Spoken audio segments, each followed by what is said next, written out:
دوسرا اعتراض غیر مقلدین کی طرف سے یہ کیا جاتا ہے کہ اگر کوئی ذمی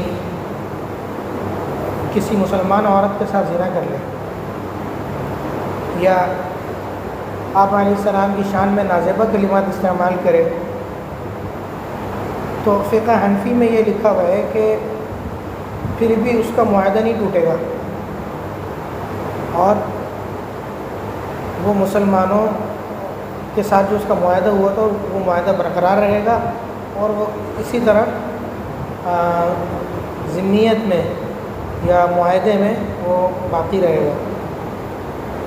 یعنی کوئی ذمی اگر کسی مسلمان عورت کے ساتھ زنا کر لے یا آپ علیہ السلام کی شان میں گستاخی کرے تو فقہ حنفی میں یہ لکھا ہوا ہے کہ اس کا معاہدہ پھر بھی نہیں ٹوٹے گا اور معاہدہ برقرار رہے گا اور وہ مسلمانوں کی سرپرستی میں اور مسلمانوں کی پشت پناہی میں رہے گا. یہ فقہ حنفی میں لکھا ہوا ہے. اور وہ جس عبارت کو لے کر کے اعتراض کرتے ہیں وہ عبارت ہے فتاوی عالمگیریہ کی, یعنی فتاوی ہندیہ کی.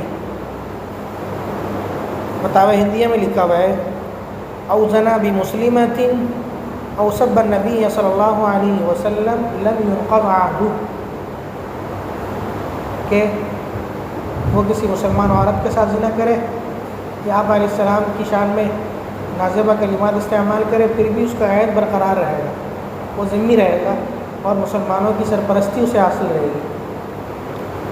اعتراض ایسے کیا جاتا ہے کہ اس نے مسلمان عورت کے ساتھ زنا کیا اور آپ علیہ السلام کی شان میں گستاخی کی, اس کے باوجود مسلمانوں کی سرپرستی سے ہٹ نہیں رہی اور مسلمانوں کی پشت پناہی اسے حاصل ہے اور اس کا معاہدہ اس کے باوجود نہیں ٹوٹ رہا. تو فقہ حنفی کا جو مسئلہ ہے عجیب ہے.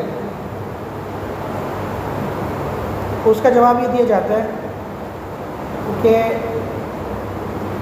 آپ دو مسئلوں کو ملائیں نہیں, دو مسئلے الگ الگ ہیں. ایک مسئلہ ہے منکر کا ارتکاب, منکر کا ارتکاب یعنی کسی مسلمان عورت کے ساتھ زنا کرنا یا آپ علیہ السلام کی شان میں گستاخی کرنا. ایک مسئلہ ہے منکر کا ارتکاب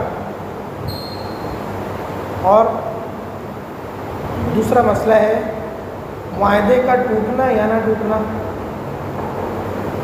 دو مسئلے الگ الگ ہیں. ایک مسئلہ ہے منکر کا ارتکاب اور دوسرا مسئلہ ہے معاہدے کا ٹوٹنا یا نہ ٹوٹنا. تو جہاں تک منکر کے ارتکاب کا تعلق ہے تو احناف کے ہاں اس کو اس ارتکاب پر زبردست سزا دی جائے گی اور اس کا کڑا تعاقب کیا جائے گا. اور احناف کا اصل مذہب یہ ہے کہ اگر اس نے یہ ارتکاب خفیتاً کیا ہے, خفیتاً کا مطلب یہ ہوتا ہے کہ اپنے حلقے میں کیا ہے, تو اس پر حد جاری ہوگی, اور اگر اس نے اعلانیتاً کیا ہے تو اسے قتل کیا جائے گا. اگر خفیتاً کیا ہے یعنی اپنے حلقے میں کیا ہے, جو اس کی کمیونٹی کے لوگ ہیں ان کے درمیان کیا ہے تو اس پر حد جاری ہوگی, اور اگر اس نے علی الاعلان یہ حرکت کی ہے تو اسے قتل کیا جائے گا.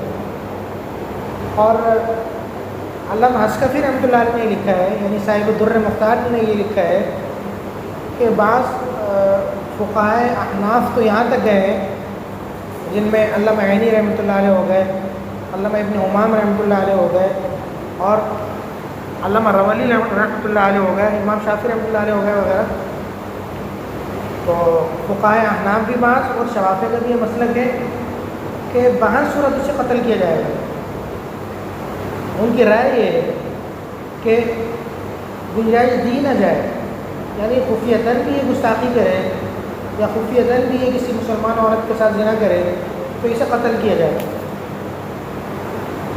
تو کہنے کا مطلب یہ ہے کہ مسئلے کے دو رخ ہیں.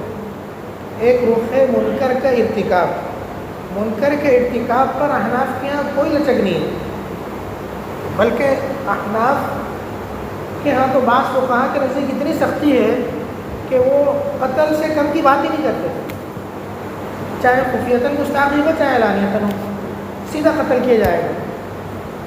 اور دوسرا مسئلہ ہے معاہدے کا ٹوٹنا یا نہ ٹوٹنا، معاہدے کا ٹوٹنا یا نہ ٹوٹنا۔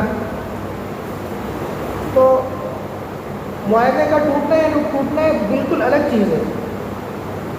اگر اس کے ساتھ یہ معاہدہ ہوا تھا کہ تم اس قسم کی حرکت ہمارے ملک میں نہیں کرو گے، یعنی گستاخی نہیں کرو گے، یا کسی مسلمان عورت کے ساتھ زنا نہیں کرو گے، یا اس قسم کے افعال نہیں کرو گے، اور اس نے وہ کیے، تب تو معاہدہ ٹوٹ جائے گا۔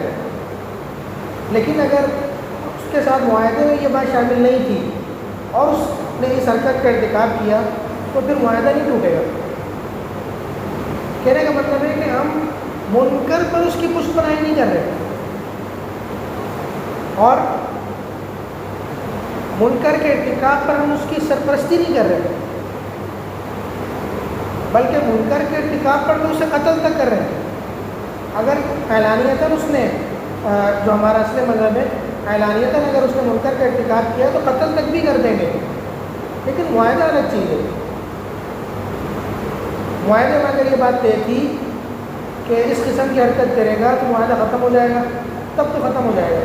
لیکن اگر یہ چیز طے ہی نہیں تھی تو معاہدہ کیسے ختم ہوگا؟ معاہدہ ختم نہیں ہوگا۔ ہاں، شریعت اس پر جو سزا متعین کرے گی وہ سزا اس کو دی جا سکتی ہے۔ سمجھے نہیں سمجھے؟ دو مسئلے الگ الگ ہیں، اور غیر مقلدین نے احناف کے اس مسئلے کو جس طرح پیش کیا، ان کا انداز یہ تھا کہ کوئی ذمی کسی مسلم ملک میں وہ چاہے کسی مسلمان عورت کے ساتھ زنا کر دے، چاہے آپ علیہ السلام کی شان میں گستاخی کر دے، اس کے باوجود بھی اس کا جو معاہدہ ہے وہ ٹوٹے گا نہیں، اور مسلمان اس کی مسلسل سرپرستی کرتے رہیں گے، اور مسلمانوں کی پشت پناہی اسے حاصل رہے گی۔ جبکہ مسئلے کی حقیقت یہ نہیں ہے۔ منکر کے ارتکاب پر تو اسے قتل تک کیا جا سکتا ہے ہمارے یہاں۔ ہاں، معاہدہ نہیں ٹوٹے گا۔ معاہدے کا نہ ٹوٹنا اس کی سرپرستی نہیں ہے، وہ تو اس کے ساتھ جو ایک معاہدہ ہوا ہے، ایک بات طے ہوئی ہے، اس کا ایفا ہے۔ تو معاہدے کا نہ ٹوٹنا الگ چیز ہے، اور منکر کے ارتکاب پر سزا دینا وہ الگ چیز ہے۔